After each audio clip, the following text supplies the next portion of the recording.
अब ये जो हमारा आटा बच गया है खाना बनाने से, तो हम इसको ऑर्गेनाइज करके रखेंगे। तो हमें ऐसा क्या करें जो हमारा आटा काला ना हो और बिल्कुल सॉफ्ट रखा रहे।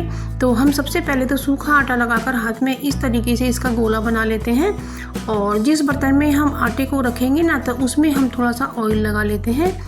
तो इसमें हम ऑयल लगाएंगे तो ये चिकना हो जाएगा और नीचे हमारा आटा बिल्कुल भी नहीं चिपकेगा। और इस तरह से हम अपने आटे को ऑर्गेनाइज करके रख सकते हैं। तो इस पर हम ऊपर थोड़ा सा ऑयल और लगाएंगे, जिससे हमारा आटा काला बिल्कुल ना पड़े, बिल्कुल ऐसा का ऐसा ही रखा रहे। तो इस तरह से हमने ऑयल को लगा दिया है और हम ढककर इसे फ्रिज में रख सकते हैं।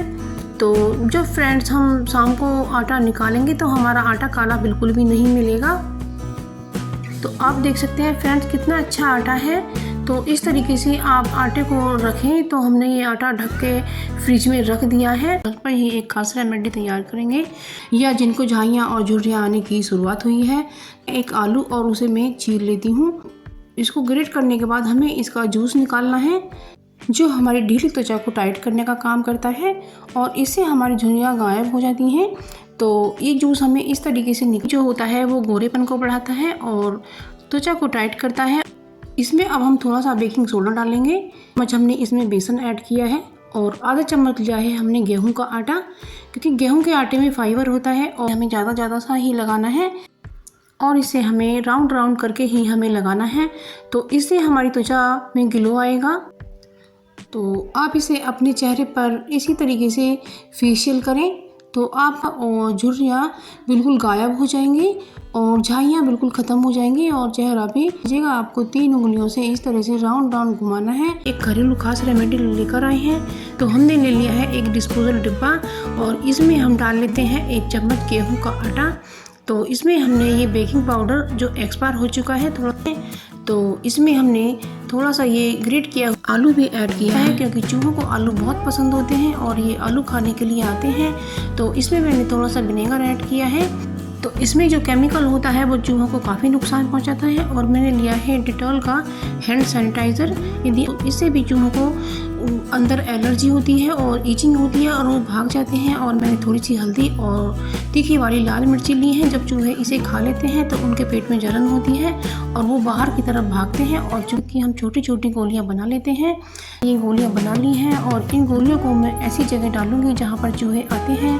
तो मैंने एक गोली गैस के नीचे रखी है और एक गोली मैंने स्लेब पे रखी है और एक पर्दे के अंदर डाली है और ये गोली मैंने बेड के नीचे रखी है, क्योंकि यहाँ। तो अब ये अगली ट्रिक आती है हमारी, जो ये बिस्लरी की छोटी वाली बोतल होती हैं, तो इन्हें हमें फेंकना बिल्कुल भी नहीं है। ये बहुत ही यूज़फुल हो सकती हैं और इससे मैं बहुत ही काम का एक किचन में काम आने वाला टूल्स तैयार करूँगी, जो आपके पैसों की बचत करने वाला है। तो चाकू को गर्म करके हमने बोतल का पिछला हिस्सा काट लिया है और हमें चाकू से अच्छा कैंची से हमें काट लेना है। तो इससे इसकी शेप अच्छी सी आएगी। या तो आप इसके में, तो ये बहुत ही अच्छा हमारा टूल तैयार हो जाएगा। तो बोतलों से मैं नई नई चीज़ बनाती रहती हूँ, लेकिन ये हमारा एक झावा टाइप बन गया है और इससे हम दालें या आटा इस तरह से उठा सकते हैं। तो जो हमारा आटे का कनस्तर होता है ना, या फिर आपका ड्रम होता है, तो उसमें इसे डाल सकती हैं और बड़े ही आराम से आप आटे को निकाल सकती हैं। जब हम कलछी वगैरह से आटा निकालते हैं तो वो इधर उधर गिर ही जाता है, लेकिन इससे बिल्कुल भी नहीं। जो हमारा चश्मा होता है तो इसमें काफ़ी गंदगी जमा हो जाती है। तो पसीना जब आता है तो उससे बैक्टीरिया भी हो जाता है। तो हमें गुलाब जल लेना है और गुलाब जल को इस तरह से कॉटन पर लेकर, तो इस तरह से हमें अपने चश्मे के लेंस को साफ़ करना है और बड़े ही सॉफ्ट हाथों से हमें करना है, ताकि इस पर कोई स्क्रैच ना पड़े। तो इस तरह से जो इसकी जो डंडी होती है उन्हें भी अच्छे से पूछना है। आप मेरे चैनल पर नए हैं तो मेरे चैनल को सब्सक्राइब कीजिएगा और मेरी वीडियो पसंद आए तो मेरे वीडियो को लाइक शेयर कमेंट कीजिएगा। तो अब ये अगली ट्रिक है वैसलीन को लेकर। तो जब हम होली खेलते हैं तो जो पक्के रंग होते हैं वो हमारी स्किन पर बैठ जाते हैं और हमारे कई बार एलर्जी भी हो जाती है और दाने तक निकल आते हैं। तो आपको अपनी बॉडी पर वैसलीन की मालिश करना है। और वैसे ना तो इस रबर पर क्या होता है, फंगस लग जाती है। तो हम ऐसा क्या करें जो इस पर फंगस ना लगे।